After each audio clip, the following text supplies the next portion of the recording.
Request Dr. KRISHNA KUDLU to present his talk on in his direct chop when he's not able to get a crack, how he's going to deal with it. So Dr. KUDLU runs a fellowship program and a training program for FICO and LASIK and refractive surgery and smile at his center in Udupi. He's a member scientific committee. He needs no introduction. Over to you, Dr. KP. Can I have the mic on? Okay, thank you so much, Amit, for including me. One of the very important instruction course. Probably, I think even I too learning in every talk.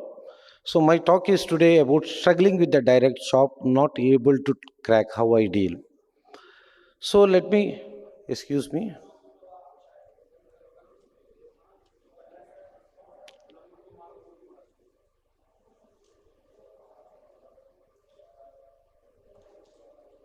Yeah. So let me come directly to the direct chop. The idea behind the direct chop used to use a chopper, that is the mechanical device, to divide the nucleus into the halves, further into the smaller fragment. So what exactly happens within the chopping technique? It utilizes the manual force to crack the nucleus with phaco power, being which has been utilized only to obtain the whole the nucleus. So there are two types of chopping is there. One is vertical chopping, second one is a horizontal chopping. Why we are not able to crack? I think already Dr. Amit has shown his lot of videos for stop and chop.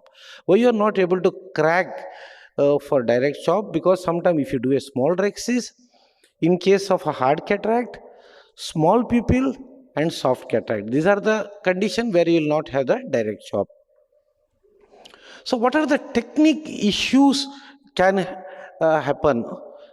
One is improper hydrodelineation and improper hydrodissection, improper phaco technique, putting a wrong phaco power for that particular case, the type of chopper what you use, whether it is a sharp or blunt, regard the type of cataract, and once again, size and exposure of the phaco tip, angulation of the phaco tip is also very important, and lastly, important about the what phaco mode you kept for that particular case.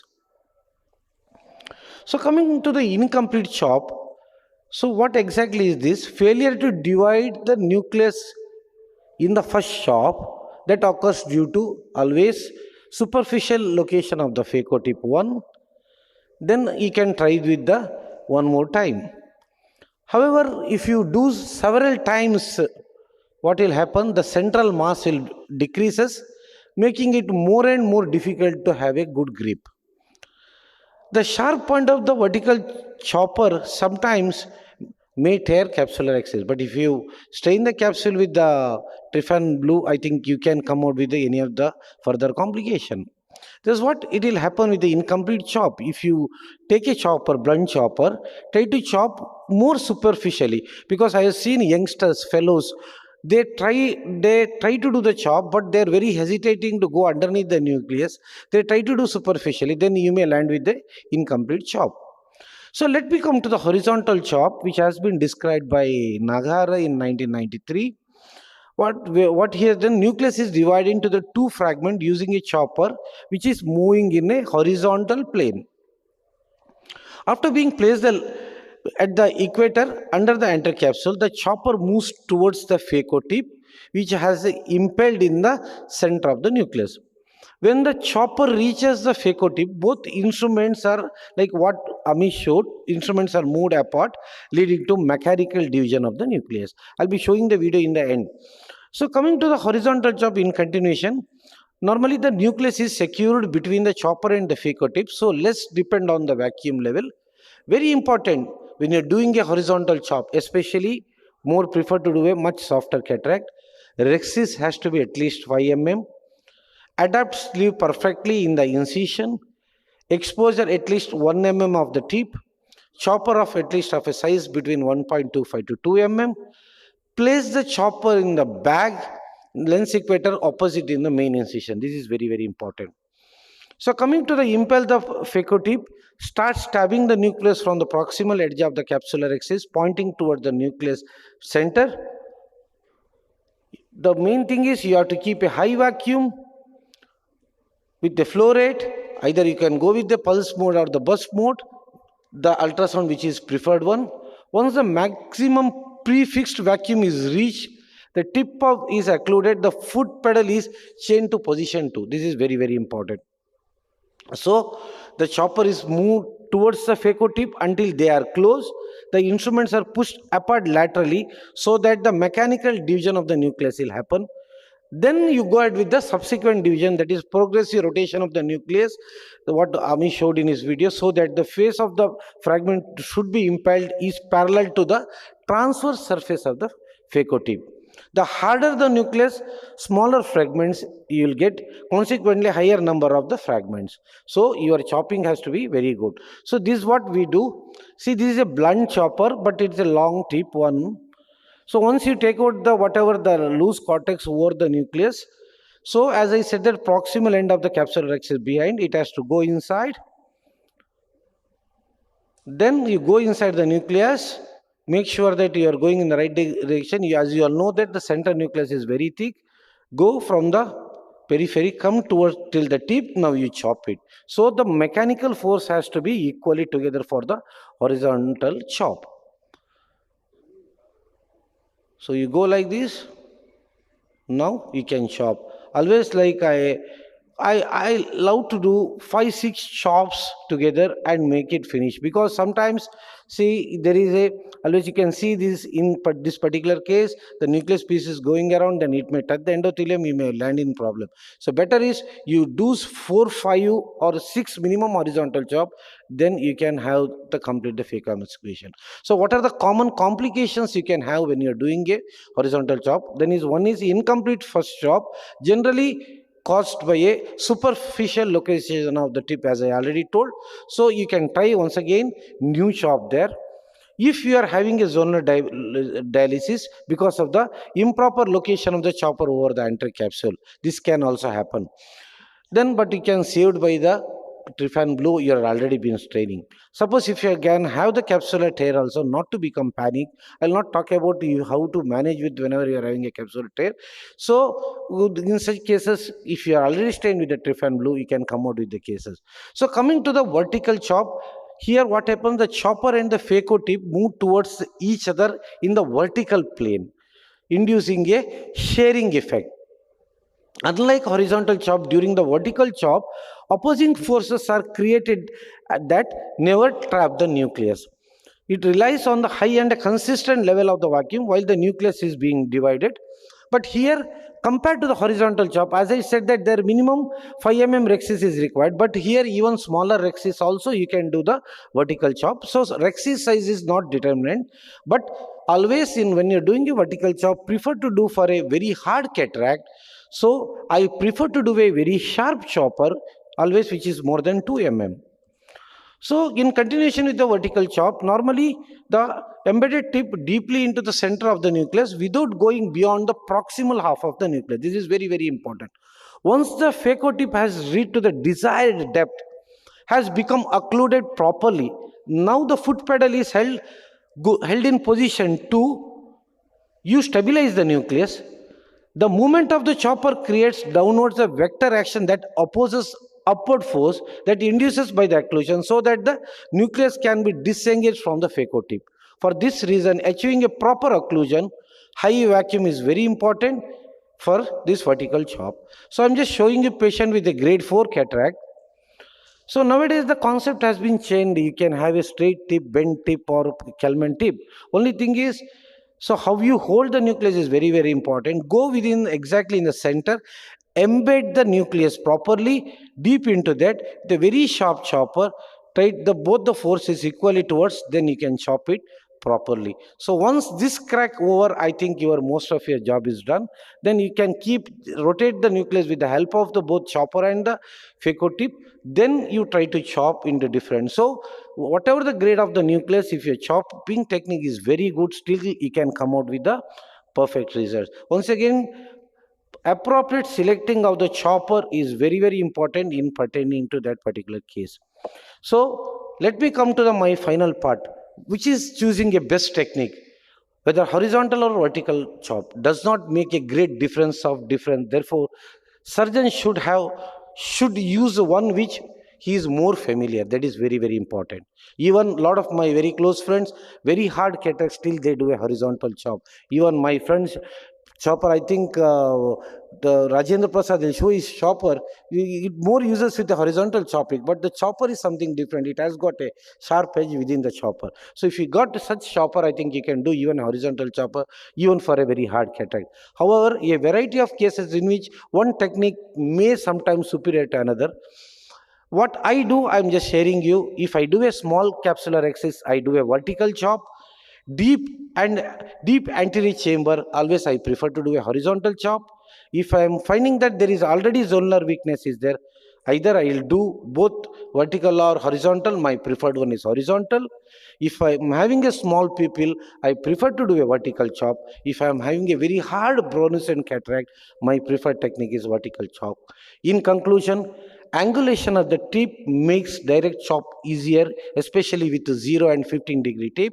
With the proper maneuvers applied, appropriate cases, phaco chopping techniques can lead to a good outcome in a cataract surgery. The basic principle benefits are reduction in the total ultrasound energy is our goal, and phaco emulsification time also, and also which decreases the stress on the zonules. Once again, I thank my friend Amit Porwal for this wonderful opportunity. Thank you one and all. Thank you, Dr. KP, for this wonderful video illustrated talk. Before you leave, just a couple of suggestions and opinions from your side. So first, from the audience, do you have any questions for this? Please come to the podium and put up your question. We have kept ample amount of time for discussion so that we can take up your difficulties. This is a very designed course which has to answer the queries, the minute queries which a delegate will have. Any questions from the audience? Okay, KP, you have been into fellowship programs and cataract training programs. So the most common, I also do the same thing. I run the cataract training program at our hospital also. The most common thing what I realize is people are scared to use a chopper. They still want to use a dialer and they want to do all the chopping techniques with the dialer, which I always tell my students, use a chopper. Start with 1 millimeter, then 1.5, then 1.75. Start with just a round tip chopper, and then if you want, you can go with a double-edged chopper also. So what is your opinion? Should we tell them to start with the chopper straight away, or should we tell them to practice with the needle dialer only? In my hospital, I run both PG and the fellowship training program. What exactly we do, first, whatever you showed, we tell them to start with the stop and chop. But even they start with the stop and chop, we start with the blunt choppers initially. That is the round tip in front. So once they're okay with the round tip, then we will tell them you start doing the stop and chop for another 50 cases. Once they're 50 case over, I'll tell them with the same chopper they have to divide on 51 case onwards. There only with the stop and chop, which is converting to a direct chop. Once they are familiar with the direct chop, still I'll tell them to go ahead with the blunt chopper.